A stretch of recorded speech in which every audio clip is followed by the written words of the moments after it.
ጥያቄው አሁን መጽሐፍ ቅዱስ ፋለብል ነው ይሳታል አይሳትም የሚለውን ይሳታል አይሳትም ይባላል ብለኸኛል። መጽሐፍ ቅዱስን ጸሐፊዎቹን አላልኩም ይብን ወይም የነገሩ ኦተር ከጸሐፊዎች አንጻር ነው የምንለው። ከጸሐፊዎች አንጻር ተነስተን እኔም እኮ ቅድም አስተምህሮ ይሳሳታል አይሳሳትም ስል ከሰጪው ከጌታ አንጻር አስተምህሮ ስቴትመንት ስለሆነ ነው። መጽሐፍ ቅዱስም ስቴትመንት ነው። በነገራችን ላይ መጽሐፍ ቅዱስም የስቴትመንቶች ስብስብ ነው። ለምሳሌ በመጀመሪያ ቃል ነበረ፣ ቃልም በእግዚአብሔር ዘንድ ነበረ፣ ቃልም እግዚአብሔር ነበረ የሚለው ቃል ፋለብል ነው ኢንፋለብል ነው ተብለህ ብትጠየቅ ይህን ሊጠይቅ ይችላል ትላለህ፣ ግን ስቴትመንት ነው ስቲል። ነገር ግን ነገርየው የመጣበት መንገድ እንደው ከሆነ ነገር ስለመጣ ኢንፋለብል ነው እንላለን እንደምትለው ሁሉ አስተምህሮም ስቴትመንት ቢሆንም የመጣው ከጌታ ስለሆነ ከዛ አንጻር ኢንፋለብል ነው ብለን መናገር እንችላለን ነው እያልኩ ያለሁት። ኢንፋሊቢሊቲ ለስቴትመንት አይሰጥም ነው እያልኩ ያለሁት። ኢንፋሊቢሊቲ ለኤጀንት ነው የሚሰጠው። እሺ አልገባህም ማለት ነው። ስለዚህ አሁን የምጠይቅህን መልስልኝና በደንብ ትረዳዋለህ። ለስቴትመንት አይሰጥም ብለኸኛል። እሱ ላይ ያዝ አድርገውና መጽሐፍ ቅዱስ ፋለብል ነው ኢንፋለብል ነው ወይም ኢንፋለብል ነው ስትሉ ግዴታ 66 ሙሉን ሲሆን ነው ወይስ ለምሳሌ አንዷን መጽሐፍ መዝዤ ዮሐንስ ወንጌል ፋለብል ነው ኢንፋለብል ነው ብለህ ኢንፋለብል ነው ማለት ትችላለህ? ዮሐንስ ወንጌልን ዮሐንስ ወንጌል በዮሐንስ ሐዋርያው ስለተጻፈ ሐዋርያ ዮሐንስ ደግሞ በማይሳሳት መንገድ ዮሐንስ ወንጌልን ስለጻፈ ዮሐንስ ወንጌልን ለየብቻ ኢንፋሊብል ማለት ትችላለህ። በጣም ጥሩ። ከዮሐንስ ወንጌል ደግሞ ለምሳሌ ዮሐንስ ወንጌል ምዕራፍ 1 ቁጥር 1 በመጀመሪያ ቃል ነበረ፣ ቃልም በእግዚአብሔር ዘንድ ነበረ፣ ቃልም እግዚአብሔር ነበረ የሚለው ላይ ይህንን ስቴትመንት ኢንፋሊብል ነው ማለት እንችላለን? ይህንን ስቴትመንት አክሊል እየነገርኩህ እኮ ነው። ስቴትመንት ትሩ ወይም ፎልስ ነው የሚባለው። ይህንን በመጀመሪያ ይህንን የዮሐንስ ወንጌል ክፍል ኢንፋለብል ነው ማለት እንችላለን አንችልም? ስቴትመንት ካመጣ ይኸውልህ፣ ስቴትመንት ካመጣ የራሱ የዮሐንስ ወንጌልን ክፍል ነው ሸልፊክስ። ስለዛ ቆይ አንዴ ይኸውልህ በደንብ እንትን እንዳትል ያልተረዳውን ነገር አጥርተህ አስበህበት እንድትመልስ ጥያቄውን አሁን ስኮፑን ሰፋ ላድርግልህ። የዮሐንስ ወንጌልን ኢንፋለብል ነው ማለት የተረዳ ስላልሆነ በደንብ ስማኝና ጥያቄውን በደንብ ከሰማኸው ጥያቄህም ጥሩ ይሆናል። የዮሐንስ ወንጌልን ኢንፋለብል የምትለው ሙሉ 21 ምዕራፉን ሲይዝና በዛ በሙሉ ቁጥሮቹ ብቻ መልክ ሲመጣልህ ነው ወይስ ለምሳሌ ቻፕተር 1 ቨርስ 1 ራሱን የመጀመሪያውን ቨርስንም እሱም ኢንፋለብል ነው ብለህ ታምናለህ? እያንዳንዱን ኢንፋለብል ነው ብለህ መጥራት ትችላለህ ወይስ ሙሉ ሆኖ ከመጣልህ ብቻ ነው ኢንፋለብል ማለት የምትችለው? ሐዋርያው ዮሐንስ የጻፋቸው የትኞቹም በመንፈስ ቅዱስ ኢንስፓይሬሽን የጻፋቸው የትኞቹም ነገሮች ኢንፋሊብል ናቸው። ኢንፋሊብል ስል ግን ከዮሐንስ የተነሳ ነው። ዮሐንስ በመንፈስ ቅዱስ በመጻፉና በማይሳሳት መንገድ ያንን ነገር አተር ስላደረገ የእሱ አተራንስ የትኛውም አተራንስ ኢንፋሊብል ነው። ኢንፋሊቢሊቲ ግን ስቲል ከኤጀንት አንጻር ነው ያወራ ያለሁት። ግን ስቴትመንት ወደ ስቴትመንት ግን ፕሮፖዚሽናል ስቴትመንቶችን ሰርተ ግን ይሄ ኢንፋሊብል ነው ወይስ ኢንፋሊብል ብትለኝ ግን ኢንፋሊቢሊቲን ለስቴትመንት ስለማልሰጥ ያን ስቴትመንት ትሩ ወይም ፎልስ ነው ብዬ መልስላለሁ። ስለዚህ አሁን እንደተናገርከው እኛም እንደሰማ ነው ከዮሐንስ የተነሳ ኢንፋሊብል ነው ዮሐንስ የተናገረው ነገር ሁሉ አልክ። አክቹዋሊ እኛ ኢንፋሊቢሊቲን ከእግዚአብሔር አንጻር ብለን እንሰጣለን። አንተም ያው ዮሐንስ በመንፈስ ቅዱስ ተመርቶ ስለጻፈው ከመንፈስ ቅዱስ አንጻር እንደምትል ተስፋ እናደርጋለን። ግልጽ ነው። እሱን ያዝ እናድርገውና ዮሐንስ ተመልከቱ ጋይስ፣ የተናገረው ሁሉ ወይም ደግሞ የጻፈው ሁሉ ኢንፋሊብል ነው እንላለን እያንዳንዱን ነገር። ስለዛ ሙሉ በ21 ምዕራፍ መልክ ምናምን ነገር እስኪመጣ አንጠብቅም ነው። ስለዛ የመጀመሪያ ቃል ነበረ፣ ቃልም በእግዚአብሔር ዘንድ ነበረ፣ ቃልም እግዚአብሔር ነበረ የሚለው ይሄ ራሱ ያው እንግዲህ ዮሐንስ ስለሆነ የተናገረው ከዮሐንስ የተነሳ ችግር የለውም። እሺ ያው ከምን የተነሳ ነው ያለው? ይሆን ይደጋግም ይልሃለሁ። አዎ ከዮሐንስ የተነሳ ብለሃል። ከዮሐንስ የተነሳ ኢንፋሊብል ነው እያልክ ነው። የምን ስቴትመንት? ከስቴትመንቱ የተነሳ ነው ብለሃል። ኢንፋሊብል አይባልም። አክሊል ኢንፋሊቢሊቲ ለስቴትመንት ጥያቄን ስለዛ በግልጽ መልስልኝ። አሁን ወደዛ ሳትል አሁን ቅድም ስላብራራ በግልጽ ቆይ አንዴ ፕሮፖዚሽናል ዮሐንስ ወንጌል ፋሊብል ነው ኢንፋሊብል? አንዴ የምጠይቀን ብቻ ታመጣልኝ ትሩ ወይም ፎልስ ብዬ መልስላለሁ። ሸልፊክስ ዮሐንስ ወንጌል ፋሊብል ነው ኢንፋሊብል ነው? ዮሐንስ ወንጌል ከዮሐንስ የተነሳ ኢንፋሊብል ነው። ችግር የለም። እሺ ስለዚህ ዮሐንስ ወንጌል ነው ኢንፋሊብል ነው። ዮሐንስ ወንጌልን ኢንፋሊብል ነው ማለት ብለህ መመለስ ትችላለህ። እሺ አሁን ዮሐንስ ወንጌል ኢንፋሊብል ነው ይባላል ብለኸኛል። ዮሐንስ ወንጌል ኢንፋለብል የሚባለው 21ዱ ምዕራፍ ሙሉን ተካተው ሲመጡ ነው ወይስ መልእክት በተናጠለ ራሱ ኢንፋለብል ናቸው ብለህ መናገር ትችላለህ? በተናጠል ኢንፋለብል ነው ብለህ መናገር ትችላለህ? እያንዳንዱን እዛ ዮሐንስ ወንጌል ውስጥ ያሉትን ነገሮች ቅድም መልስ ይላለሁ። ኤኒ አተራንስ በዮሐንስ ወንጌል የተናገረው የትኛውም አተራንስ ኢንፋለብል ነው።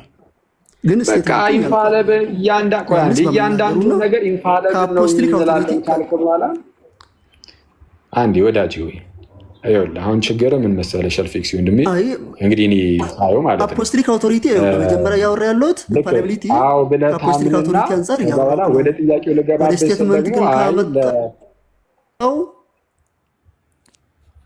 ማለት ለምሳሌ ዮሐንስ ኦተራንስ አይደለም እንዴ? በመጀመሪያ ቃል ነበረ፣ ቃልም በእግዚአብሔር ዘንድ ነበረ፣ ቃልም እግዚአብሔር ነበረ የሚለው ወይስ አይደለም? ስቴትመንት ስታረግ ለስቴትመንት ስለማይሰጥ ነው እያልኩ ያለሁት። ነው አይደለም? ዮሐንስ ይሄ እኮ የመጀመሪያው ዮሐንስ ኦተራንስ ነው አይደለም? ነው አይደለም? በመጀመሪያ ቃል ነበረ የሚለው ቃልም በእግዚአብሔር አተራንስ ማለት ይሰማል። ይኸውልህ እሺ፣ በደንብ አድርገህ ስማ። መጀመሪያ ኢንፋሌብል ስንል ለሆነ ኤጀንት ለሆነ አውቶሪቲ የምንሰጠው ነገር ነው። ያ ኤጀንት ወይም ደግሞ ያ አውቶሪቲ ደግሞ ስቴትመንትን ፕሮፖዝ ያደርጋል። ፕሮፖዝ የሚደረገው ስቴትመንትን ትሩ ወይም ፎልስ ብለን እንናገርለታለን። ስቴትመንቱን ፕሮፖዝ ያደረገውን ኤጀንት ወይም ደግሞ አውቶሪቲ ያለውን አካል ግን ኢንፋሌብል ወይስ ፋሌብል ብለን ኢንፈር ማድረግ እንችላለን ነው ያልኩ ያሉት። ስለዚህ ሁለቱም የማይነጣጠሉ ናቸው ማለት ዲስቲንክት ናቸው።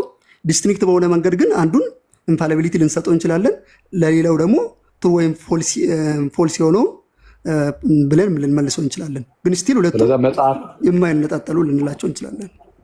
እሺ፣ መጽሐፍ ቅዱስ ሲጻፍ ኤጀንቱ ማን ነው?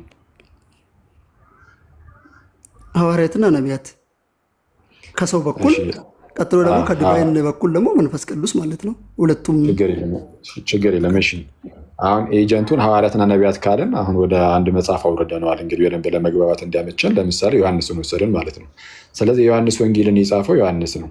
ስለዚህ ዮሐንስ ወንጌል መጽሐፍ ላይ ኤጀንቱ ዮሐንስ ነው። ኢንፋላቢሊቲን የምንሰጠው ለኤጀንቱ ነው ማለት ዮሐንስ ወንጌል አይደለም ኢንፋላብል። ላንተ ኢንፋላብል ዮሐንስ ነው እያልከን ነው። ምክንያቱም ኢንፋላቢሊቲን የምንሰጠው ለኤጀንቱ ነው ስላልክ ኢንፋለብሉ እዚህ ጋር ዮሐንስ ወንጌል ሳይሆን ዮሐንስ ነው ማለት ነው፣ ሰውየው ነው ማለት ነው።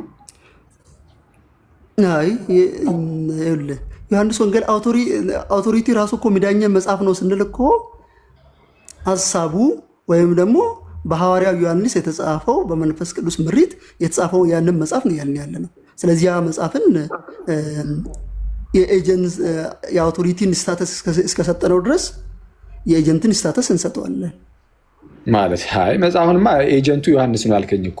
ኤጀንቱ ዮሐንስ ከሆነ አንተ ደግሞ ኢንፋላቢሊቲን የምንሰጠው ለኤጀንት ነው ስላልክ፣ ስለዛ ለአንተ መጽሐፍ ቅዱስ ኢንፋላብል አይደለም፣ ለአንተ ኢንፋላብል ዮሐንስ ነው እንጂ መጽሐፉ አይደለም ማለት ነው። አይ ዮሐንስማ ጽፎ እኮ ዛሬ ባይንዲንግ የሆነ አውቶሪቲ ስታተስ በአውቶሪቲ ያለው ስታተስ አለ። ስለዚህ እሱ ደግሞ የዮሐንስ ወንጌል ነው። ግን ዮሐንስ ወንጌል ደግሞ በስቴትመንት በኤጀንቱ በኩል የመጣለን ይህ መጽሐፍ እሱ ራሱ ኢንፋለብል ተብሎ ይጠራል ወይስ ኤጀንቱ ብቻ ነው ኢንፋለብል ተብሎ የሚጠራው? ይቻላል። መጽሐፉም ፋለብል ይባላል። መጽሐፉም ኢንፋለብል በአውቶሪቲ ስታተስ ደረጃ ስለሆነ ግን ይሄ ደግሞ መጽሐፉማ መጽሐፉ ኤጀንት ነው እንዴ? አዎ እሱን ታዲያ ያልን ያለው የአውቶሪቲ ስታተስ አለው የምል ለዚያ ነው። ወይ አንዴ ማን ያለ እስቲ መጽሐፉ ኤጀንት ነው ያለው ማን ነው እንዴ? አሁን አንተ ራስህ እኮ ኤጀንቱ እዚህ ጋር ዮሐንስ ነው ብለኸኛል እኮ። ነቢያትና ሐዋርያት ናቸው ኤጀንቱ፣ በዲቫይን በኩል ካየ መንፈስ ቅዱስ ነው ብለኸኛል እኮ። አሁን መልሰህ ደግሞ ጥያቄ በበዛብህ ቁጥር ራስህን እንትን እያልክ ነው ሸልፊክስ። ምንም ጥያቄ እኮ አላበዛም አክሊል። እስከ አንድ ጥያቄ እኮ ነው የጠየቅ ያለው፣ ምንም ያበዛው ጥያቄ የለ። አዎ በእርግጥ ትክክል ነህ። የጠየቅኩት አንድ ጥያቄ ነው፣ እሱ ላይ አልተሳሳትክም። ግን እየመለስክ ያለው ግን 17 መልስ ነው። እኔ እሱን እያየሁ ነው ከታላቅ ይቅርታ ጋር ማለት ነው። አልመለስኩም። አሁንም ካልገባ ደግሜ ልናገር። ዮሐንስ ወንጌል ዮሐንስ የሚባል ሐዋርያ ነበረ። የሐዋርያ ደግሞ የሰው ልጆችን የሚገዛ የሚያስተዳድር የበላይ የሆነ ሱፕሪም የሆነ አውቶሪቲን ጻፈ። ከዛ መጽሐፍ ቅዱስ ዛሬ የሱፐርማሲ ያለው አውቶሪቲ ሆኖ መጽሐፍ ቅዱስ ያገለግለናል ነው። ስለዚህ እኛም ዛሬ ባይንዲንግ ነው ስንል ዮሐንስ ዛሬ ተገኝቶ በማላችን ይገኛል ያልን አይደለም። ስለዚህ ዮሐንስ የጻፈው መጽሐፉ በእኛ ላይ ባይንዲንግ ነው፣ ለእርሱ እንገዛለን፣ የበላይ ዳኛችን ነው ያለን ነው። ስለዚህ የበላይ ዳኛ ማለት ዳኛው ሲፈርድ እንደምታውቀው ህጉን ጠቅሶ ነው። ስለዚህ ህጉ ነው ገዢ ነው። ህጉ የኤጀንትን ስታተስ ይዛል ማለት ነው። ምንም አሁን እንግዲህ አሁን አንተ የምታስበውን ብቻ ነው የነገርከን። ዮሐንስ የሆነ ኦቶሪቲን አስቀመጠልን አልክ። ከዛ በኋላ ኦቶሪቲው የሆነ ነገር ጠቅሶ ይናገራል አልክ። እንግዲህ እሱ ራሱን በራሱ እየጠቀሰ መጽሐፍ ቅዱስ ይናገራል በሚመስል መልኩ ራሱ ዳኛ፣ ራሱ ጠቃሽ፣ ራሱ ተጠቃሽ አይነት ነገር እያስመሰልክ ነው ያለው እና አሁን ወደዚህና ወደዛ እያደረግኩ ነው። አሁን አይ ምንም ጄኒን ዳኛ ጄኒን ህግን ኢንተርፕሬት ያደርጋል።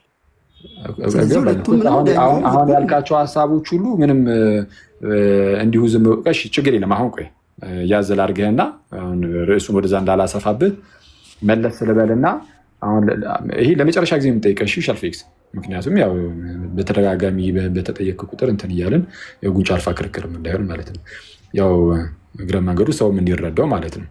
እሺ አሁን በደንብ አድርገህ ስማኝ እና ስትመልስ ከአሁን በኋላ ምንድነው አሁን በምትመልሰው ብቻ ነው የሚሄደው። ከአሁን በኋላ ሀሳብህን ብትቀይርም የምትቀይረውን ሀሳብ አልቀበልም። ስለዚህ የመጨረሻውን ሀሳብህን ብቻ ነው የምትሰጠኝ።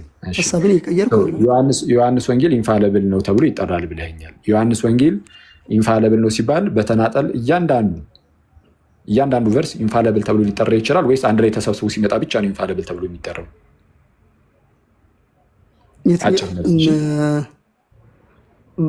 እያንዳንዱ ጥቅስ ችግር የለም። ይኸው እያንዳንዱን ጥቅስ አልኩኝ እኮ እያንዳንዱን ጥቅስ ዮሐንስ ወንጌል ላይ ያለችው እያንዳንዷ ጥቅስ ኢንፋለብል ናት ወይስ ስቴትመንቶች ናቸው? ጥቅሶች ስቴትመንት ናቸው። እሺ መጽሐፉም የስቴትመንቶች ስብስብ ነው፣ ሌላ ታሪክ የለውም ለመናገር ግን ቆይ ይመጣል። ስለዚህ የስቴትመንት ስብስብ ሆኖ ታዲያ አውቶሪቲ ሆኖ አንዴ ቆይ ጥያቄን በደንብ ስማው። የዮሐንስ ወንጌል አይሳሳቴ ነው ኢንፋለብል ነው ተብሎ የሚነገርለት 21ዱ ምዕራፍ ተሰባስበው ሲመጡ ነው? እንደዛ ሲመጡ ብቻ ነው ወይስ እያንዳንዱ የዮሐንስ ወንጌል ክፍል እያንዳንዱ ቆይ በደንብ ስማ። የዮሐንስ ወንጌል እያንዳንዱ ጥቅስ በዮሐንስ ወንጌል ውስጥ የሚገኘው እያንዳንዱ ጥቅስ አይሳሳቴ ኢንፋለብል ነው ወይስ ጥቅሶቹ ሲሰባሰቡ ነው ወደ አይሳሳቴነት ወደ ኢንፋለብልነት ወደ እንደዚህ አይነት ስታተስ የሚያድጉት? ስቴትመንቶቹ እየተሰባሰቡ በሄዱ ቁጥር ነው ወይስ እያንዳንዱ ስቴትመንት ወይም እያንዳንዱ ጥቅስ ኢንፋለብል ነው? እሺ በደንብ አድርገህ ስማኝ። አሁን ጠልቀህ እንዳትገባ በአጭሩ መልስልኝ። ስማ አንተም ጥያቄም ሰፋ አድርገህ ስለመለስክ እኔም ይኸው ልመልስልህ። እኛ መጽሐፍ ቅዱስ የትኛውም ማለትም ከሌተር ጀምረን ኢንስፓየርድ ነው ብለን እናምናለን። ቀጥሎ ደግሞ ያ ሌተር ወርድን ይፈጥራል፣ ያ ወርድም ኢንስፓየርድ ነው ብለን እናምናለን። ቀጥሎ ወርዶች ደግሞ ይመጡና ስቴትመንትን ይፈጥራሉ። እነዛ ስቴትመንቶች ይመጡና መጽሐፉን አጠቃላይ ዮሐንስ ወንጌል የሚባለውን መጽሐፍ ይሰጡናል። ስለዚያው ምንድነው ከሌተር ጀምረን ወደ ወርድ ሄድን፣ ከወርድ ስቴትመንት፣ ከስቴትመንት ደግሞ ወደ መጽሐፉ ሄደናል። አሁን ኢንፋለብል የምንለው ኤጀንት የምንለውና በኤጀንት ስታተስ ደረጃ ያለው ዮሐንስ ወንጌል የምንለው አጠቃላዩ ነው። ሌተሩን፣ ወርዱን፣ ስቴትመንቱን አይደለም። እነዚህን ስቴትመንቱን፣ ወርዱና ሌተሩን የያዘውን ኮሌክሽኑን መጽሐፍ የዮሐንስ ወንጌል ብለን እንጠራዋለን።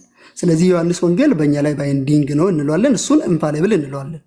ነገር ግን ስቴትመንቱን ወርዱንና ሌተሩን ግን ከፋፍለን ካየነው ስቴትመንቱን ትሩ ነው ወይስ ፎልስ ብለን እንጂ የምንመልሰው ኢንፋሌብል ነው ብለን አንመልስም። ኢንፋሌቢሊቲ የኤጀንት ስታተስ ላይ ለደረሰ ብቻ ስለሆነ የኤጀንት ስታተስ ላይ ደግሞ አሁን የደረሰው የዮሐንስ ወንጌል የምንለው ኮሌክሽን ስለሆነ ማለት ነው፣ ወይም ደግሞ የስቴትመንት ኮሌክሽን ስለሆነ ስለዚህ ኢንፋሊቢሊቲ ለዮሐንስ ወንጌል የሰጠሁት ስቴትመንትን ለኢንፋሊቢሊቲ ያልሰጠሁት። ስለዚህ አሁን እያልከን ያለው ከመጽሐፍ ቅዱስ ኢንፋለብል ነው ትላላችሁ። ከመጽሐፍ ቅዱስን ደግሞ ነጥለን አንዷን መጽሐፍ ብቻ መዘን አውጥተን ለምሳሌ ዮሐንስ ወንጌልን ብቻዋን እንኳን ኢንፋለብል ነው ትላለ። ግን ዮሐንስ ወንጌል ውስጥ ያሉትን እያንዳንዱን ጥቅስ በተናጠል ግን አዎ ይሄማ ኢንፋለብል ነው አይሳሳትም ብለህ መናገር አትችልም ነው የለም ነው። አሁን ይሄ የአንተ አስተምሮ መሳሳት ቆይ አንዴ አማርኛ እንደ ድንግር ቆይ ኢኔረንትና ቆይ አንዴ ምክንያቱም አማርኛው የተለያየ አይነት ትርጉም ስላለ ኤር ያደርጋል ወይ ብትለኝ በየቨርሱ እናገራለሁ። ኢኔረንት ነው ብትለኝ ኦፍ ኮርስ ቆይ አክሊል ተው ማጥራት ስላለ ቆይ እያጠራህማ ትሄዳለህ እኮ አንዴ አሁን መሀል ማለት ችግር የለም። ላጥራና ምናልባት መሰለህ ሀሳቤን መሀል ላይ ትገባና 10 ሰከንድ ብቻ ቆይ 10 ሰከንድ ምክንያቱም አማርኛው ተርሙ ኢንፋሊብል የሚለውንም ኢኔረንት የሚለውንም ቆንሽ አማርኛ ተርሙ ኢንፋሊቢሊቲ እና ኢኔረንት የሚለውን የእንግሊዝኛ ተርሞችን ተመሳሳይ በሆነ መንገድ ይጠቀማል። ስለዚህ አሁን ምን ያልኩ ነው የትኛውን ቨርስ ብታመጣ ኢኔረንት ነው ወይስ አይደለም ብትለኝ ኢኔረንት ነው ብዬ መልሳለሁ። ሌተሩንም ጭምር እልሃለሁ ምክንያቱም ኢንስፓየርድ ብዬ ስለማምን። ነገር ግን ኢንፋሊቢሊቲ ከኢኔረንሲ ስለሚለይ ለስቴትመንት ኢኔረንሲ እንሰጣለን፣ ኢንፋሊቢሊቲን ግን ለስቴትመንት እንሰጥም። ኢንፋሊቢሊቲን ለመጽሐፉ ብቻ ነው የምንሰጠው። ስለዚህ አይሳሳትም የሆነ ተርም ስቴትመንት ይዜ መጥተህ ይሳሳታል ወይስ አይሳሳትም ብትለኝ አይሳሳትም የሚለው የአማርኛውን ተርም ኢኔረንሲን ስለሆነ የጠቀምክ ያለው ኤር ሊያደርግ አይችልም ኢኔረንት ነው ብዬ መልስላለሁ። ግን ኢንፋሊብል ነው ወይ ብትለኝ ግን ኢንፋሊብል ነው ብዬ ስቴትመንትን አልመልስልህም። ምክንያቱም ኢንፋሊቢሊቲ ለስቴትመንት ስለማይሰጥ። ቴንክ ዩ። ይሰማል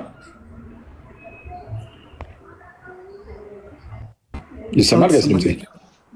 እሺ ማነው የሚሰማ ከሆነ በመጀመሪያ ደረጃ እስቲ ለእያንዳንዱ ጥቅስ ኢነራንሲ ነው የምንሰጠው።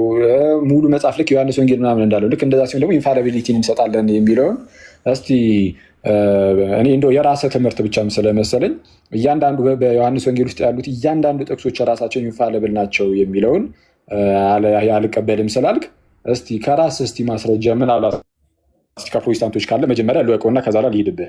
የአንተ ብቻ እምነት እንደውም ማለት ከፕሮቴስታንቶች እንዳለ መጀመሪያ ልወቀ። እስቲ በፕሮቴስታንት ውስጥ እስቲ ማስረጃ ልታሳይን ትችላለህ? በመጀመሪያ ደረጃ የተወሰነ ማለት እዚህ ጉዳይ ላይ ማለት ኢንፋሊቢሊቲ እና ኢነረንሲ እያንዳንዱ ጥቅስ ኢንፋሊብል አይደለም ብሎ ያስተማረ ፕሮቴስታንት አላልኩም። እያንዳንዱ ጥቅስ አክቹዋሊ ኢነራንሲ እና ኢንፋሊቢሊቲን የአንድ ሳንቲም ሁለት ገጽታ አድርገዋቸው ከዛ አንጻር ነው የሚያስተምሩበት። ግን እኔ እሱን አይደለም እያልኩ ያለሁት። እያንዳንዱ ጥቅስ ኢንፋሊቢሊቲ ለመጽሐፍ ቅዱስ የሚነገረው እያንዳንዱ ጥቅሶች ተሰባስበው ለምሳሌ ዮሐንስ ወንጌል ከሆነ 21ዱ ምዕራፍ ሲሰባሰቡ ነው እንጂ እያንዳንዱ ጥቅስ ኢንፋሊብል አይደለም ብሎ ያስተማረ ፕሮቴስታንት አሳየ ነው። ይሄ ለሴናሪዮ ነው የመለስኩልህ እንጂ ለየትኛውም ሴናሪዮ እኔ ለአንተ ማስረጃ የማቅረብ ግዴታ የለብኝም። ሴናሪዮን አንተ ቱ ዘ ዲቴል ስትሄድ እኔም መለስኩልህ። ግን ኢንፋሊቢሊቲ የምንሰጠው ለኤጀንት ነው የሚለው ይሄ እኮ ትልቅ ጉዳይ እኮ ነው ማለት የመጽሐፍ ቅዱስ ብቻ ትምህርት ላይ መጽሐፍ ቅዱስ ብቻ ስትሉ መጽሐፍ ቅዱስ ብቻ ኢንፋሊብል ነው ስትሉ መጽሐፍ ቅዱስ ብቻ ያለው እያንዳንዱን ጥቅሶች ማለታችን ሳይሆን አንድ ላይ ሲሆን ብቻ ነው።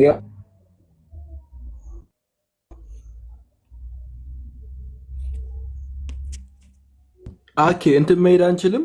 ሆሉ ኢንፋሊብል ነው ከተባለ ጥቅስ ሲሆን ግን ኢንፋሊብል አንላቸውም። እያንዳንዱ ጥቅሶች ግን ኢንፋሊብል ልንላቸው አንችልም ብለኛል። ከዛን ይሄ ትምህርት እንደው ስትጠየቅ እዚሁ የመጣልህ መልስ ይመስላል። እኔ እንደዛ መስሎኛል። እንግዲህ ማይ ሆነስ ሪአክሽን እዚሁ ስትጠየቅ በቃ ዝም ብሎ የመጣልህ አይነት መልስ ነው የመሰለኝ። ምክንያቱም ከዚህ በፊት እኔ ሰምቼው አላውቅም፣ ግን የኔ ድክመት ሊሆን ይችላል እንዳልኩ ኢንፋሊቢሊቲ ወይም ደግሞ አንተ ያሳየኝ። እንግዲህ አንተን እስካሁን ስታወራ የነበረው ፕሮቴስታንቶች ስቴትመንትን ኢንፋሊብል ይላሉ የሚለውን እስኪ ያሳየኝ አንድ። እሺ አሁን በመጀመሪያ ደረጃ ምን ብዬ ነበር የጠየቁ? እንደው ይሄ እምነት የራስህ ብቻ መሰለኝ ከፕሮቴስታንቶች እንዲህ የሚል ነገር ሰምቼ አላውቅም አልኩ። እና እኔ እኮ ነገርኩ፣ ይኸው ፕሮቴስታንቶች እንዲህ ሲሉ ሰምቼ አላውቅም። አንተ ግን ቆይ አንዴ እኔ ገና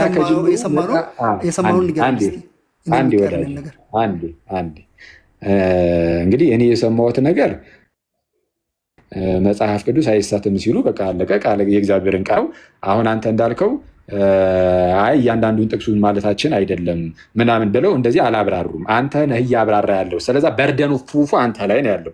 ከፕሮቴስታንት አንዳንድ ነገሮችን አስተምረኝ ማለቱን ተወውና አንተ በምታውቀው የምርሃውን እንዳሳየኝ ነው። ከሌለ ተወው በቃ አለቀ። አየህ። ስለዛ የራስህ እዚሁ ጥያቄ ሲመጣብህ አንድ ሌላ መልስ እኮ ስትሰጥ ነበር ቅድም እና አሁን በቃ መጨረሻ ላይ ይመጣልህ መልስ ለምን አስተምህሮ ጋር ሄጄ ስለሆነ ማለት ነው። ፖለቲካን ተውና መጠየቅ ያለብን የትኛውም ጥያቄ ጠይቅ። እኔ ምን ካንተ ጥያቄ ለመሸሽ አሁን ችግሩ ምንድነው? ያንተን ጥያቄ የራስን ዶክትሪን የምቀያይረው የራስህ ዶክትሪን ከሆነ ዶክትሪንን ከዶክመንቶች ውስጥ አውጣ እናሳየኝ እንኳን የለም እኮ። ስለዛ ዶክትሪን አይደለም። አይ ሴናሪዮ ለአንተ ሴናሪዮ ደግሞ አልተጻፈም። አንተ ምንድነው ለክርክር የሚሆን ሴናሪዮ ነው ያቀረብከው። ለሴናሪዮ ደግሞ ተገቢ የሆኑ ከፕሪንሲፕል ተነስቼ መለስኩልህ። ችግሩ እኮ አሁን ይሄ እኮ ነው አይተዋል። ስለዛ ዶክትሪን አይደለም የተናገርከው። አትሊስት በቃ እንደ ዶክትሪን አይደለም እያልከኝ ያለው። ስለዛ ለማንኛውም አሁን ያም ሆነ አሁን የተናገርከውን ነገር በኮንፌሽኖቻችሁ ደረጃ ሳይሆን ኢቨን በሊቃውንቶቻችሁ ደረጃ ያለ አልመሰለኝም። ካለ እንግዲህ ወደፊት ታሳየን ይሆናል ስታገኝ ማለት ነው።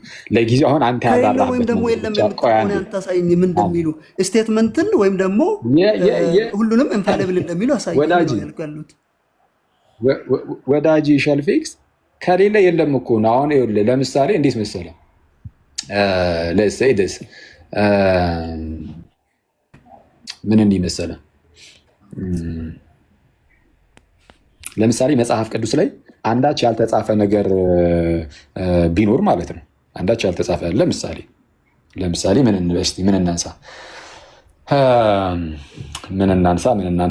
እንደ ምሳሌ ያው ምሳሌ ለመስጠት ያህል ብቻ ማለት ነው።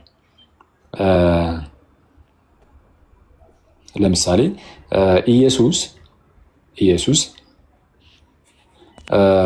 ወደ ግሪክ ሀገር ዞሮ ነበረ። ወደ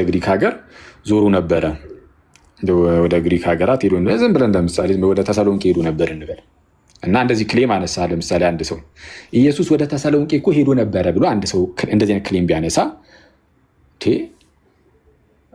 ማለት እንደዚህ ብሎ የሚያነሳው የመጽሐፍ ቅዱስ አማኝ ነው እንበል። የመጽሐፍ ቅዱስ አማኝ ነው እንደዛ ብሎ አነሳ፣ እንደዛ ክሌም አደረገ። ኢየሱስ ወዴት ሄዷል? ወደ ተሰሎንቄ ሄዶ ነበረ። ወደ ተሰሎንቄ ሄዶ ነበረ። ይህን ነገር ግን የምር መጽሐፍ ቅዱስ ምናምን ይለዋል? እስቲ ማስረጃ ስጠኝ ብዬ ጠየኩት ያንን ሰው። ያው እስቲ አንተ ራስህ ወደ ተሰሎንቄ አልሄድም የሚል አምጣ ብሎ እንደመጠየቅ ነው። አሁን እያደረክ ያለው እሱን ነው። ወደ ተሰሎንቄ ሀጅ ስለሆነ ኢትዮጵያ ራሱ መጥቷል። አልሄድም ማለት አይጠበቅበትም። መጽሐፍ ቅዱስ ኢየሱስ ባህር ዳር ራሱ መጥቷል ሊል ይችላል። እኔ ሀጅ ስለሆነ ምንም ችግር የለብኝም። የሚሄድ ሰው እዛ ቦታ ደረሰን እየታውቃለሁ ስለሚሄድ እኩስ ካላወቅ እንደዚህ ነው አትበላ ዝም ነው የሚባለው። ኢትዮጵያን መጥቶም ሊሆን ይችላል። ስለዚህ አንተ እኩስ ምን አውቃለሁ አልክ እኮ። ቆይ አንዴ ሸልፊክስ አንተ ነህ ፕሮቴስታንት እንደዚህ ሲያስተምሩ ሰምቻለሁ። ፕሮቴስታንት እንደዛ ብሎ ሲያስተምሩ ደግሞ ካለ ንገረኝ ነው ያልኩህ። ቆይ የሆነ ዩር ሜኪንግ ሰም ኳረል እና ንትርክ እንዳይሆን ቆይ አንዴ እኔው ግን የመጣሁት ምንድነው አንደኛ ስቴትመንትን ብዙ ጊዜ አንተ ላይ ኢንፋሊብል ተስተካክል ሸልፊክስ አንዴ ላወራ አንዴ እና ምንድነው ያሳዩአችሁ ነገር አሁን ወደ ኢየሱስ ማን ነው ወደ ኢትዮጵያ መጥቷል ኢየሱስ ልልም ወደ ባህር ዳርም ወደ ኢየሱስም መጥቷል ልልኩ እችላለሁ። ያው እንግዲህ ተራማጅ ስለሆነ አለ ተራማጅ ምን አውቃለሁ እንግዲህ መጥቶ ከሆነ አለ። አይ ምን አውቃለሁ ካላወቅ ዝም ነው የሚባለው። ካላወቅ ዝም ብሎ የማታውቀው ነገር ላይ ተገዶ መጥቷል ይባላል አይባልም። ካላወቅን ዝም። ወደ ተሰሎንቄ ሄዷል ኢየሱስ አላውቅም በቃ ካላወቅ ዝም። አንተ ግን አየህ የማታውቀውን አውቃለሁ ብለህ ተናገርክ ቅድም። ስለዛ ከተናገርክ ማስረጃ አንተ አስተባል የለም። ስለዛ ምን ሊሆን ይችላል አይነት ነገሮች አማ ቆይ አንዴ እባክህን ላወራ። እኔ እንኳን ተስታወራ ዘመዚህ ነበር አታስጨርስም። ይሄ ችግሩ ምን መሰለህ እዚህ እንትን ላይ አሁን ብዙ ጊዜ የምታዘበው እዚህ ሚዲያው ላይ የሆነ ነገር አንስተን ባወራን ቁጥር የሆነ ስህተቶቻችሁን ከያዝን ፖለቲክስ መስሎ ይታያችኋል። የሆነ ስህተቶቻችሁን ሪቪል ካደረግን ከገለጥን ፖለቲክስ ሰራህ። እስካሁን እንኳንም ስህተት ሶላ ስክሪፕቸር ላይ እኮ ያነሳ አንድም ስህተት የለም። አንድም እኮ የለም። እስኪ አውጣና አንድ ክላሪቲ ላይ ከፈለግ በምትፈልገው ነገር ላይ እስኪ አንድ ስተት አሁን አስቸጋሪው ነገሩ ምንድን ነው? አታስወራም ሰው አንዴ ትንሽ ለወራ ነው። ከዛን ወደ እሱማ እየሄድኩልህ እኮ ነው። ገና ከጅምሩ እኮ ነው። መግቢያው ላይ ነው አሁን እየተሳሳትክ ያለው ከይቅርታ ጋር። ለማንኛውም ስለዛ ምን አይነት ነገር ነው ያየነው? ዮሐንስ ወንጌል ኢንፋለብል ነው። ዮሐንስ ወንጌል ላይ ያሉ እያንዳንዱ ጥቅሶች ኢንፋለብል ናቸው ተብሎ አይነገርላቸውም ብሎናል። ለሱ ማስረጃ ስላላቀረበ ዝም ብሎ የራሱ እምነት ነው ብለን እንያዘለት እና እኔ ፐርሰናሊ ምንም ዮሐንስ ወንጌልን ሲጀምር ዮሐንስ ወንጌል ያስባለው እያንዳንዱ ጥቅሶች ናቸው። በቃ አለቀ። ዮሐንስ ወንጌልን ራሱን ዮሐንስ ወንጌል ያስባሉት እያንዳንዱ ጥቅሶች ናቸው። አንድ ላይ ሆነው ነው እንግዲህ ዮሐንስ ወንጌል እያልን ያለ ነው። ስለዚህ ዮሐንስ ወንጌል ኢንፋለብል ነው ካልን እኔ አይደለም ብያለሁ። ዮሐንስ ወንጌልን እያንዳንዱ ጥቅስ አይደለም ዮሐንስ ወንጌል ያረጉት አይደለም ብያለሁ። የተቸው እኔ እየተቸው ያለሁት ዮሐንስ ወንጌል ያደረጉት እያንዳንዱ ጥቅሶች ናቸው። እሱን እንደዚህ ማለትን ክዷል ብያለሁ እያልኩ ያለሁት ዮሐንስ ወንጌል ብለን እንድንጠራ ያደረገን እያንዳንዱ ጥቅሶች ናቸው። ስለዚህ ዮሐንስ ወንጌል ኢንፋለብል ነው ካልን እያንዳንዱ ጥቅሶች ኢንፋለብል ናቸው ባይ ዲፎልት ይታወቃል። አንተ ግን አይ ጥቅሶቹ ኢንፋለብል አይደሉም። ስቴትመንት ኢንፋለብል ነው የሚል አንድ ነገር ከሎጂክም ስቴትመንት ኢንፋለብል ነው የሚለው ከየት ነው ያመጣው? ንገረኝ። አንዴ እንዴ ምን ሆነ ነው ሸልፌክስ? በጌታ በኢየሱስ ስም በቃ ተጠየቅ። ምንም ነገር የለም። እሱን እኮ እኔ ግን እያስረዳው ነው። ስቴትመንት ኢንፋለብል ነው የሚል ኬታ መጣ ይላል እንዴ? ሲጀመር ዮሐንስ ወንጌል ኢንፋለብል ነው ካልን አሁን እኮ ነገርኩ። ዮሐንስ ወንጌል ያስባሉት እያንዳንዱ ጥቅሶች ስለሆኑ ይኸው በቃ ባይ ዲፎልት ይታወቃል እኮ። ይህ በጣም ግልጽ የሆነ ነገር እኮ ምንም የተወሳሰበ ነገር የለውም። ስለዚህ ዮሐንስ ወንጌል ኢንፋለብል ነው ስንል እያንዳንዱ ጥቅስ ኢንፋለብል ነው እያልን ነው እንጂ ኢንፋለቢሊቲን እንደዚህ አይነት ገንዘብ የሚያደርገው መጽሐፉ ወይም ጽሁፉ ሲሰባሰብ ብቻ ነው የሚል ነገር የለም እንዴ። ጳውሎስ የሆነ ቦታ ሄዶ የሰበከው የሆነ ነገር ለምሳሌ ጳውሎስ እንግዲህ ያው ስብከቱም ወይም እንደዚህ እናድርገው። ጳውሎስ መልእክት ለምሳሌ ወደ አንድ ቦታ ቢልክና ኢየሱስ ጌታ እንደሆነ በልብ ብታምን በአፍን ብትመሰክር ትድናለህ ብቻ ብሎ ለምሳሌ ወደ አንድ ቦታ መልእክት ቢልክ እንደው ይሄ አንድ ሴንቴንስ አንድ አረፍተ ነገር ነው፣ አንድ ስቴትመንት ነው። ስለዛ ይህንን መልእክት ኢንፋለብል አንለውም ይላሉ እነዚህ ሰዎች ማለት ነው። ማንም እንደዚህ አይነት ነገር ሲጀመር ያመጣብን እንደዚህ ከፋፍሎ ጥቅሶቹን ሲሆን አይሆንም። እንደዚህ የሚባል ነገር የለም። በቃ የሚከፋፈል ነገር የለም። ቆይ አክሊል፣ ለምን አንድ ነገር ብቻ አታመጣም? ስቴትመንት ኢንፋለብል ነው የሚለውን ከየት ነው ያመጣው እንዴ? ከየት ነው ያገኘው? ሲጀመር እየመለስኩልህ እኮ ነው ወይስ አይሰማህም? ሻልፌክስ ማን ሲጀመር ለያይቶ በመጽሐፍ መልክ ሲሆን ወይም በስብስብ መልክ ሲሆን ኢንፋለብል፣ ጥቅሶቹ ግን እያንዳንዳቸው ግን ኢንፋለብል አይደሉም። ማን ብሎ ሲጀመር እንዴ ያልተባለ መጀመሪያ ኢንፋለቢሊቲን ስቴትመንት ማን ነው ኢንፋለብል ብሎ የነገረ እኮ ነው። እሱን ብቻ እስከፈር ማለት የሌለው ነገር እኮ ነው አንተ የምታወራው። ስቴትመንት ትሩ ወይም ፎልስ ነው የሚባለው። ኧረ እባክህን ስማኝ፣ ኢንፋለብል አይባልም። ኧረ ስማኝ፣ አሁን እኔ እያንዳንዱ ጥቅስ ኢንፋለብል አይባልም ብለኛል። ጥቅሱን ተው መጀመሪያ ተውና ስቴትመንት ኢንፋሌብል እንደሚባል መጀመሪያ ላይ አሁን ወደ ጉንጫ አልፋ ክርክር እየገባ በፕሪንሲፕል ራሱ እንስማ። ስቴትመንት ኢንፋሌብል እንደሚባል አሳይ። ስቴትመንት ላይ እየጠራ ያለው ጥቅሱን ነው፣ የመጽሐፍ ቅዱስን ጥቅስ ነው። ኧረ እባክህን ሰማኛ እንዲ በጌታ በኢየሱስም ስቴትመንት ብለህ እየጠራ ያለው የመጽሐፍ ቅዱስ ጥቅስን ነው። ለዚህ ምሳሌ አድርጌ ለዛን ያነሳውልኩ። በመጀመሪያ ቃል ነበረ፣ ቃልም በእግዚአብሔር ዘንድ ነበረ፣ ቃልም እግዚአብሔር ነበረ የሚለውን አነሳውልህ። ይህማ ስቴትመንት ነው። አሁን ሀይ ጥቅሱን ተወው ማለት ጀመርከውን አይተዋል። ያው ውስጥ ይነግራል ስህተት ውስጥ እንደሆንክ ክሊር እኮ ነው፣ ግልጽ ነው። በምን አወቅ እንደው ጥቅሶች ምናምን ኢንፋለብል እንደሚባሉ ላልከው ይሄው ነገርኩ። ዮሐንስ ወንጌልን ሲጀምር ዮሐንስ ወንጌል ያስባሉት የጥቅሶቹ ስብስብ ነው። ምንም ዮሐንስ ወንጌል ኢንፋለብል ነው ስንል እያንዳንዱ ጥቅስ ኢንፋለብል ነው እያለ ነው። ወይም ደግሞ በውስጡ የተላለፉት እያንዳንዱ መልእክቶች በዛ ውስጥ ያዘረው እያንዳንዱ ነገር በቃ ኢንፋለብል ነው። ግልጽ እኮ ነው። እሱ ነው እያለን ያለ ነው እንጂ የሆነ ዮሐንስ ወንጌል ሲሆን ሌላ ተአምር ተፈጥሮ የሆነ ነገር የተዘጋጀ አይደለም። ስለዚ ጠቅለል ስናደርገው ምንድነው ይህን ነገር የተነሳበትን ምክንያት እንድታውቁት ማለት ነው። ዮሐንስ ወንጌል ኢንፋለብል ነው፣ አይሳሳቴ ነው፣ ትክክል። እያንዳንዱ ጥቅስ እንደው በዮሐንስ ወንጌል ውስጥ ያለው ለምሳሌ በመጀመሪያ ቃል ነበረ፣ ቃልም በእግዚአብሔር ዘንድ ነበረ፣ ቃልም እግዚአብሔር ነበረ የሚለው ኢንፋለብል ነው? የስ ነው። ኢንፋለብል ያልሆኑ ነገሮች ተሰባስበው ኢንፋለብል ሆኑ የሚባል ነገር የለም።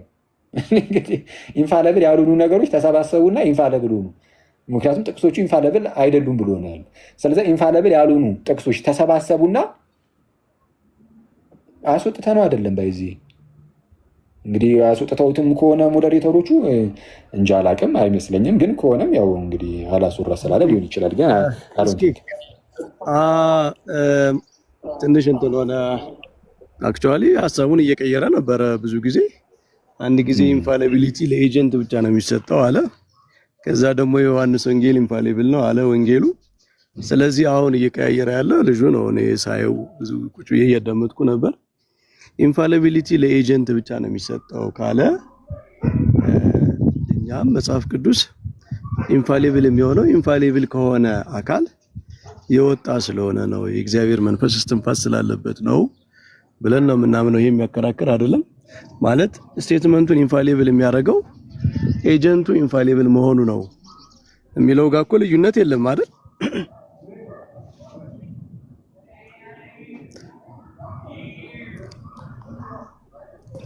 ይሰማል? እየተሰማው ነው? አዎ ከእግዚአብሔር መምሪ ከእግዚአብሔር ስለሆነ ያው ኢንፋሊብል ነው ብለናል። እንግዲህ እሱም ብለናል።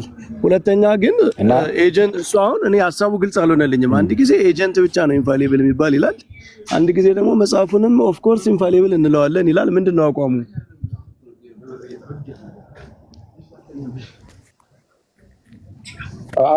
አቋሙን እንግዲህ አሁን እኔ የያዘው ሰውም ያለ አይመስለኝም። ምክንያቱም የተለያየ ሀሳብ ነበር ሲያስቀምጥ ነበር። አሁን እንዳሉት የዮሐንስ ወንጌል ኤጀንቱ ማን ነው ሲባል ዮሐንስ አለ። ኢንፋሊብል የሚባለው ምንድነው ስለው ኤጀንት ብቻ ነው አለ። ኢንፋሊቢሊቲ የሚሰጠው ለኤጀንት ብቻ ነው አለን እና መጽሐፍ ቅዱስ ሲጻፍ ኤጀንቱ ማን ነው መጽሐፍ ቅዱስ ጉዳይ ላይ ስለው ነቢያትና ሐዋርያት አለኝ። ከዛ በኋላ ዮሐንስ ወንጌልን ስወስድለት ዮሐንስ አለኝ። ስለዚህ ዮሐንስ ወንጌል መጽሐፍ ላይ እዚህ ጋር ኤጀንቱ ዮሐንስ ከሆነ ኢንፋሊቢሊቲ የሚሰጠው ለኤጀንት ብቻ ከሆነ እንግዲያውስ ኢንፋሊብሉ ዮሐንስ ብቻ ነው ያስብላል። ስለዚህ ግልጽ ነው። ልክ እንደዚህ ብለን ልክ ስንይዘው ስለዛ መጽሐፍ ቅዱስ ዮሐንስ ወንጌልን ኢንፋሊብል አይደለም እያልክ ነው፣ ይልቁንም ዮሐንስን ኢንፋሊብል ነው እያልክ ያለው ተብሎ ሲጠየቅ ደግሞ አይ ዮሐንስ ወንጌል ራሱንም ደግሞ ኤጀንት ነው ወደ ማለት ወደሚመስል ነገር ደግሞ ለመሄድ መጽሐፉ ኢንፋሊብል አሁን እኔ ያልገባኝ መጽሐፉ በአንድ ላይ ተደምሮ ኢንፋሊብል የሚባል ከሆነ አንተ ደግሞ እንደጠቀስከው በመጽሐፉ ውስጥ ያሉት ስቴትመንቶች ብቻቸውን የማይባሉ ከሆነ መጽሐፉ በአንድ ላይ ኢንፋሊብል የሚባለው መጽሐፉ ኤጀንቱ ነው አለ ወይ ፐርሰኑ ነው አለ እንዴ?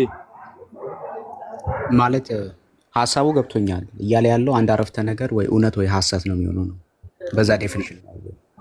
ስለዚህ አንድ የሆነ እሺ፣ በአጠቃላይ ወንጌልንስ ታዲያ ምንድነው የምንለው? ወንጌልንስ የዮሐንስ ወንጌል ምናምን ተውና በአጠቃላይ የወንጌል መልእክት ራሱ እውነት ሐሰት አይደል እንደሚባል ምንድነው የሚባለው ታዲያ?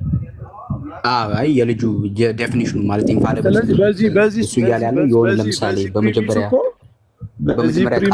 ቃል እግዚአብሔር ነበር የዮሐንስ ወይ እውነት ወይ ሐሰት ነው የሱ የዮሐንስ ወንጌል ብቻ ሳይሆን በአጠቃላይ ወንጌል በአጠቃላይ ተጨምቆ ሙሉ መልእክቱም እኮ ስቴትመንት ነው አይደል? ስቴትመንት ነው። በቃ ኮንፌስ የምናደርገው ስቴትመንት ነው። ሌላ ምን አለው ወንጌል? ወንጌል ማለት ክርስቶስ ሞቷል ተነስቷል ብሎ ማመን። ጋይስ ሰውን አታውርዱ ወይም ደግሞ ሚዩት አታርጉን። ለማውራት ከመጣን ወይም ደግሞ አታውሩ በሉን እንጂ ሚዩት ምናምን አታርጉን። እሺ ጀስት አረፍተ ነገር ትሩ ስቴብል ነው። እንደ ትሩ ስቴብል ወይ ምናልባት ከመመስ ጋር ማለቱ ነው። ሰላም ኢንፋሊቢሊቲ ሌላ ነገር ነው። ሰላም ፐርፌክት። አሁን እኔ አንተ ሐሳብ ያልገባኝ ወንጌል ኢንፋሊብል ነው ትላለህ አትልም? እሺ መምሪ በደንብ ይስሙኝና መጀመሪያ ላይ ምንድነው ኢንፋሊቢሊቲ እሱን አክሊል ሲያመጣ የነበረውና ደጋግሞ የሚያወራ የነበረው የሆነ ስቴትመንትን አመጥቶ ነው ኢንፋሊብል ወይስ ፋሊብል ነው ብሎ ሲጠይቅ የነበረው። ስቴትመንት ደግሞ በየትኛውም ህግ ኢንፋሊብል ወይም ደግሞ ፋሊብል አይባልም፣ ይልቁን ትሩ ወይም ፎልስ ነው የሚባለው ነው። ስለዚህ የሆነ ስቴትመንትን ካመጣልኝ ያንን ስቴትመንት ትሩ ወይም ፎልስ ብዬ መልስለታለሁ። ነገር ግን ስቴትመንትን አመጥቶ ፋሊብል ወይስ ኢንፋሊብል ብሎ ካመጣ ኢንፋሊብል እና ፋሊብል የሚለው ለስቴትመንት ስለማንሰጠው ቶሎ ብዬ ምንድነው ማድረገው እሱን ኢንፋሊብል አይደለም የነበረው። ስለዚህ ስቴትመንት አሁን እሱ ነበር በርዶ አምጣ ምናምን ብዬ እሺ ኦፊሻል ፌዝ በአጠቃላይ ክርስቲያን ፌዝ ስቴትመንት ነው አይደል? አዎ ፌዝ የተሰራው ከስቴትመንት ነው። ያ ኮንፌስ የምናደርገው ስንጠመቅ ስናምን እኛ ይሄንን ነው የምናምነው ብለን የምንናገረው ስቴትመንት ፋሌብል ነው አይደለም ይባላል አይባልም? አይባልም። ትሩ ወይም ፎልስ ነው የሚባለው ስቴትመንት እስከሆነ ድረስ ትሩ ወይስ ፎልስ ነው የሚባለው። የዮሐንስ ወንጌል ታዲያ ኢንፋሊብል ነው ለምን አልክ? ቅድም ነው አላልክም? ዮሐንስ ወንጌል መጽሐፉ የኤጀንት ስታተስ ስላለው ነው፣ በእኛ ላይ ባይንዲንግ አውቶሪቲ ስላለው ነው። ባይንዲንግ አውቶሪቲ ደግሞ ካለው እንደ ኤጀንት ሆኖ ለምሳሌ አሁን እኛ ያገራል መጽሐፍ ኤጀንት ይሆናል እንዴ? ኤጀንት እኮ ማለት ጥሩ ጥያቄ ነው መምህርዬ። ምክንያቱም ኤጀንት ነው። ለምንድን ነው መጽሐፍ ቅዱስ ይናገራል። መናገር ከቻለ ወይም ደግሞ ፐርሰን የምንለው የሆነ ነገርን ኤጀንት የምንላቸው የምንልበትን ሙሉ በሙሉ ያሟላል። ስለዚህ መጽሐፍ ቅዱስ ይናገራል ስንል እግዚአብሔር ይናገራል ነው እንጂ መጽሐፍ ቅዱስ ይናገራል እንላለን። አይ መጽሐፍም ይናገራል፣ ቃሉ ይናገራል አይደል የምንለው። እግዚአብሔር ነው በመጽሐፉ የተናገረ፣ ኤጀንቱ እግዚአብሔር ነው። መጽሐፉ ይናገራል ብለን አንናገርለትም። መጽሐፍ ቅዱስ ይናገራል ወይስ አይናገርም? እሱ የዘልማድ አነጋገር ነው እንጂ መጽሐፍ ይናገራል ስንል መጽሐፉን ያናገራል። ዘልማድ ሳይሆን መጽሐፉ ራሱ ኢንስፓየር ያደረገ መጽሐፍ እንደዚህ ይላል አይደለም። ዘልማድ ማለት ይሄ አነጋገሩን የምንረዳው እግዚአብሔር በመጽሐፉ በኩል እንዲህ ብሎ ተናግሯል ነው አይደል? አይ መጽሐፍ እንዲህ ይላል የሚል አሁን ለምሳሌ ጳውሎስ የብሉይ ኪዳንን መጽሐፍ ሲጠቅስ መጽሐፍ እንዲህ ይላል አይደለም። ስለዚህ ባይብል ፐርሰን ነው እንዴ? ያን ስታተስ ይዟል ነው ያልኩ ያለሁት። የኤጀንትን ስታተስ ይዟል መጽሐፍ ቅዱስ። ይሄማ በጣም ቁርአኒክ አይሆንብህም? ሸልፌት ቁርአንን እኮ እንደዚህ ፐርሶኒፋይድ የሚያደርጉት እንደዛ መጽሐፉን ክርስቶስ አሁን ያን ያለ ነው ምንድነው መጽሐፍ ቅዱስ የኤጀንት ስታተስ አለው። ከዛ አንጻር ተነስተን መጽሐፍ ቅዱስን ከሐዋርያትና ከነቢያት ተነስተን ኢንፋሊብል እንለዋለን ነው። ነገር ግን በመጽሐፍ ቅዱስ ያሉ ስቴትመንቶችን ኢንሄረንት ወይም ትሩ ኤጀንት ፐርሰን ነው አይደል? ይቅርታ አልሰማሁም። ኤጀንት ፐርሰን አይደል? አዎ ፐርሰን ነው፣ ግን የኤጀንት ስታተስ ደግሞ ያላቸው አሉ። ለምሳሌ ቤተክርስቲያን አሁን የኤጀንት ስታተስ አላት። መጽሐፍ ቅዱስ የኤጀንት ስታተስ አለው። መጽሐፍ ቅዱስ ይናገራል ስንል የሆነ ፐርሰን ነው እያልን ሳይሆን ግን ያንን ስታተስ አለው እያልን ነው። ባይንዲንግ የሆነ አውቶሪቲ አለው እያልን ነው እኮ። እና ኢንፋሊቢሊቲ ግን አሁን ትልቁ መምርዬ ምንድን ነው ስቴትመንትን ትሩና ፎልስ ከመባል ውጭ ኢንፋሊብል እንደሚባል ግን እኔ በእውነት ሎጂክ እንኳን ስንማር በሎጂክ ትምህርት ራሱ የመጀመሪያ ስቴትመንት ትሩ ወይም ፎልስ ይባላል ብሎ ነው የሚያስቀምጠውና አንድ ጥያቄ ጠይቄና ሌሎች ወንድሞች ይሄዳሉ። የመጽሐፍ ቅዱስ ኢንፋሊብል ኢንተርፕሪተር አለው ብለህ ታምናለህ አንተ? መጽሐፍ ቅዱስ ራሱ ብቻ ኢንፋሊብል ኢንተርፕሪተሩ እንደ የመጽሐፍ ቅዱስ ኢንተርፕሪተር ራሱ መጽሐፍ ቅዱስ እንዴት ይሆናል? ምክንያቱም መጽሐፍ ቅዱስ አንድ ቦታ የተናገረውን በሌላ ቦታ የራሱ ስለሚተረጉም ኮንፌሽናችንም እንደዛ ብሎ ነው ያስቀመጠው። የመጽሐፍ ቅዱስ ብቸኛ ኢንፋሊብል ኢንተርፕሬተር መጽሐፍ ቅዱስ ራሱ ብቻ ነው። ስለዚህ መጽሐፍ ቅዱስ ሌላ ኢንተርፕሪተር አያስፈልገውም? አይ ኢንተርፕሬተር ያስፈልጋል፣ ግን ስቲል ፋሊብል ናቸው እንጂ ኢንፋሊብል የሆነ የለውም። መንፈስ ቅዱስ በቤተ ክርስቲያን ታሪክ በጉባኤያትም ምንፍቅናዎች ይነሱ ቤተ ክርስቲያንን መጽሐፍ ቅዱስን በትክክል ኢንተርፕሪት በማድረግ ወደ እውነት አይመራትም። ኦልሬዲ መጽሐፍ ቅዱስ ላይ ቆሟል እንደ መንፈስ ቅዱስ ስራ። አይ ይመራል፣ ምንም ጥያቄ የለው። ግን አሁን ምንድነው ፖይንቱ? መምሪ እሱ ታዲያ ኢንፋሊብል አይባልም የመንፈስ ቅዱስ በፊት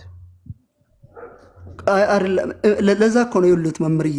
የሆነ ጉባኤ አሁን ለምሳሌ የኒቂያ ጉባኤ ሙሉ በሙሉ 100% ትክክለኛ የሆነውን ትምህርት ነው አባቶች ያስተላለፉት የደነገጉት ትምህርት አይደለም። ግን ያንን ስቴትመንት የሆነ ታይም ላይ አሁን እርሶ ወይም እኔ የሆነ ትክክል የሆነን ትምህርት ልንናገር እንችላለን።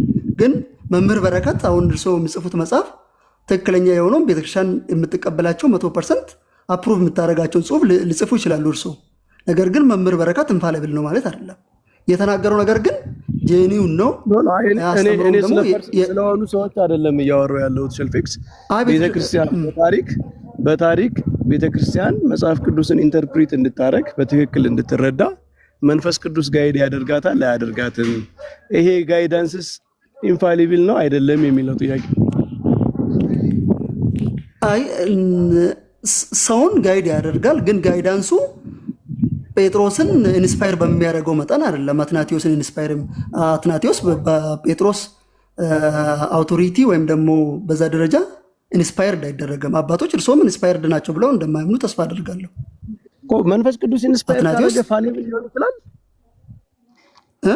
ኢንስፓይሬሽን ካለ መንፈስ ቅዱስ ጋይድ አድርጎ መንፈስ ቅዱስ ቤተክርስቲያንን በመጽሐፍ ቅዱስ በአስተምሮ ላይ የሚነሳ ጉዳይን እንድታብራራ መንፈስ ቅዱስ ኢንላይት አድርጓት ጋይድ አድርጓት አንድ ስቴትመንት ከተናገረች ያ ስቴትመንት ፋሊብል ማለት እንትኑ ፕሮሰሱ ፋሊብል ሊሆን ይችላል። አይ ኢንፋሊቢሊቲ አንደኛ ከኢንስፓይሬሽን የሚነሳ ነው። መንፈስ ቅዱስ ኢንስፓይሬሽን አለው፣ ኢሉሚኔሽን አለው፣ ብዙ አለው። ለምሳሌ አሁን አባቶች ኢሉሚኔት ተደርጓል ብለን እናምናለን። መንፈስ ቅዱስ እንደረዳቸው በትክክል ኢንተርፕሬት እንዲያደርጉ መንፈስ ቅዱስ እንዳገዛቸው እናምናለን። ነገር ግን ጳውሎስ ኢንስፓየርድ በሆነው መጠን ሌሎች አባቶች ሆነዋል ብለን አናምንም። ስለዚህ ኢንፋሊቢሊቲ የማንሰጣቸው ስለዚህ መንፈስ ቅዱስ ሸልፊክስ መንፈስ ቅዱስ ሐዋርያትንና ነቢያትን ኢንስፓየር ሲያደርግ ኢንፋሊብል በሆነ መንገድ ከዛ በኋላ የሚነሱ አባቶችን እና ቤተክርስቲያንን ጋይድ ሲያደርግ ደግሞ ፋሊብል በሆነ መንገድ ነው የሚያደርገው። አሁን ስለዚህ አሁን እኛ ምንድነው መጽሐፍ ቅዱስን ኢንፋሊብል እኮ የምንለው ከፖስት አፖስቶሊክ በኋላ ሌላ ኢንፋሊብል የማናስቀምጠው ለዚህ እኮ ነው መምህርዬ። ከፖስት አፖስቶሊክ በኋላ ኢንፋሊብል መንገድ ጋይድ ያደርጋል ማለት ነው። መንፈስ ቅዱስ ፋሊብል በሆነ መንገድ ነው ቤተክርስቲያንን ጋይድ የሚያደርጋት ማለት ነው። ማይ እርሶም ይሄ እኮ ምንም አሁን እርሶ ቤተክርስቲያን አትሳሳት የሚሉና ሎካል ሲኖድ ይሳሳት አይደለም የሚሉት። መንፈስ ቅዱስ ሁሌ እኮ አለ፣ ግን የሚሳሳቱበት ወይ አለ ነው ሰርከምስታንስ አለ። እኔ እኮ አሁን ያልገባኝ ፓራዶክስ መንፈስ ቅዱስ ጋይድ እያደረገ ቤተክርስቲያንን እንደ ቤተክርስቲያን መንፈስ ቅዱስ ጋይድ እያደረጋት። ለምሳሌ የኒቂያ ጉባኤ ኢኩሜኒካል ካውንስል ነው። ቤተክርስቲያን በአጠቃላይ የተሰበሰበችበት ጉባኤ ነው። መንፈስ ቅዱስ በዛ ጉባኤ ላይ አለ ብለን እናምናለን። መንፈስ ቅዱስ ደግሞ ኢንፋሊብል የሆነ ኤጀንት ነው እንደምናውቀው። ስለዚህ መንፈስ ቅዱስ በቤተ ክርስቲያን ታሪክ ውስጥ ኢንፋሊብል የሆነ ኢንተርፕሪቴሽን፣ ኢንፋሊብል የሆነ ጋይዳንስ አይሰጥም እንዴት እንላለን? መምህር ኬልቄዶን እንደተሳሳተ ያምናሉ እርሶ? ስለ ኒቂያ እናውራ። አይ ኬልቄዶንም ጉባኤ እኮ ነው መምህርዬ። ኦኬ፣ ስለዚህ ኒቂያም ሊሳሳት ይችላል። ሎካል ጉባኤ ነው። ይቅርታ። አይ የሆነ ታይም አልተሳሳትም ማለት በፍጹም አይሳሳትም ወደሚል አያመጣም። ኢንፋሊቢሊቲ ማለት ፖሲቢሊቲ የለውም ማለት ነው መምህርዬ። የሆነ ታይም ላይ እውነት መናገርን አይደለም። ስለዚህ አንተ ሰርከምስታንስ ፖሲቢሊቲ የለም ማለት ነው። መንፈስ ቅዱስ በየትም ጉባኤ ኢንፋሊቢሊ ኢንተርቪን እንዳደረገ ማወቅ አንችልም ነው። አይ ጉባኤዎችን ኢንፋሊብል በሆነ መንገድ ዲፋይን ተደርጓል ብለን እናምንም። ምክንያቱም ኤጀንቶቹ ሐዋርያት ወይም ነቢያቶች ስላልሆኑ ኢንስፓየርድ ስላልሆኑ ኢሉሚኔት ተደርጓል፣ ጋይድ ተደርጓል። ግን በጉባኤዎቹ መካከል ኒቂያ ላይ በትክክል ከተናገሩ ኬልቄዶን ላይ ይስታሉ። ኮንስታንቲኖፕል ላይ የሆነ ነገር ካሉ በሆነ መንገድ ደግሞ መሳሳታቸው አይቀርም። ፖሲቢሊቲ ካለ አርጊመንት እኮ ቫሊድ ፖሲቢሊቲ ነው። ጉባኤ ቫሊድ የሚሆንበት ቅድመ ሁኔታዎች አሉ። ማለት ዝም ብሎ የሆነ አካል ስለሰበሰበው በሆነ ኦቶሪቲ ባለው አካል እንትን ስላለ ምናምን ቤተክርስቲያን በኋላ የምትቀበልበት አክሴፕታንስ ምናምን ይገልጣል። በርሶ መስፈርት ነው መምህር እርሱ የሚሆነው በርሶ መስፈርት ነው የሚሆነው እርሱ ነው። በእኔ መስፈርት ኒቂያ እንደዛ ይሉና ኬልቄዶንን ደግሞ የሆነ ሰው እየሰብስበው ነው የሚሉት። ስለዚህ አሁን እኮ መንፈስ ቅዱስ ቤተክርስቲያንን ኢንፋሊብል በሆነ መንገድ አይመራትም ነው አይደል እያልክ ያለው? ኢንፋሊብል በሆነ መንገድ የሚሰጥ ወይም ደግሞ ኢንፋሊብል በሆነ መንገድ ኢንተርፕሬት የሚያደርግ አካል የለም ነው ያለ ነው። ኢንፋሊብል በሆነ መንገድ ይሳሳታሉ። ኦኬ፣ ሊሳሳት የማይችል ዶክትሪን አለ አሁን አንተ? ኦፍ ኮርስ የማይሳሳቱ አሉኝ፣ ግን የማይሳሳቱ ስል ግን ኢንፋሊብል ያልኩኝ አይደለም። ምክንያቱም ኢንፋሊቢሊቲ ለዶክትሪን ስለማልሰጥ ኤር የማያደርጉ ኢንሄረንት የሆኑ ዶክትሪኖች አሉኝ። ኦኬ የማይሳሳት የሚሆነው ለምንድን ነው? ለምሳሌ አንተ አሁን ለምሳሌ ምንድነው ሼልፊክስ አንተ እንትን ዲኖሚኔሽን? እኔ ሪፎርምድ ነኝ። ሪፎርምድ። እሺ የሪፎርምድ ዶክትሪን በአጠቃላይ ሊቀየር የማይችል ትምህርት ነው ብለህ ነው የምታምነው? አይ አላምንም። ሊቀየር ይችላል ኦፍ ኮርስ ማለት በትክክል በመጽሐፍ ቅዱስምና ልንሳሳት የምንችልባቸው ትምህርቶች ሊኖሩ ይችላሉ። ግን ስቲል ዶክትሪን ሲሉ እርሶ ምን አይነት ዶክትሪኖች ናቸው የሚለው ነው እንጂ ሊሳሳት። ስለዚህ ሜቢ አሁን አንተ በተሳሳተ ትምህርት እየኖርክ ሊሆን ይችላል ማለት ነው አይደል? ኦፍ ኮርስ ይሄ ነው አሁን ኢንፋሊብል የሆነ ኢንተርፕሪቴሽን ከሌለ ወደዚህ ነው የሚወስደው። ይሄ ማለት እኮ ማንም ሰው እኔ ስህተት የለብኝም ወይም ደግሞ ቤተክርስቲያን አትሳሳት በሚል አይነት የስህተት ትምህርት ካልያዝኩኝ በቀር እንጂ ፖቴንሻሊ እኮ ሁላችንም በተሳሳተ ትምህርት እየኖርን ሊሆን ይችላል ማለት ነው አይደል? የሚሳሳት ትምህርት ማለት ምንድን ነው? አሁን እርሶ እኮ ነው ማለት የማይሳሳት ትምህርት አጠቃላይ ከድነት ሊያወጣ የሚችል ነገር ያሉኝ ከሆነ እሱን እያልኩኝ አይደለም። ግን ያዝኳቸው ትምህርቶች ወይም ደግሞ ኮንፌሽን አለኝ። ኮንፌሽኖች ውስጥ ግን የተቀመጡት ስቴትመንቶች ሊሳሳቱ ይችላሉ ብዬ ማሰባቸው ይኖራሉ፣ ወይም ደግሞ ሊሳሳቱም ይችላሉ ብዬ አስባለሁ። ግን ከድነት ሊያወጡ የሚችሉ አይነቶች ናቸው ብዬ አላምንም። እሱ ካታጎሪ በጣም አርቲፊሻል ካታጎሪ ነው።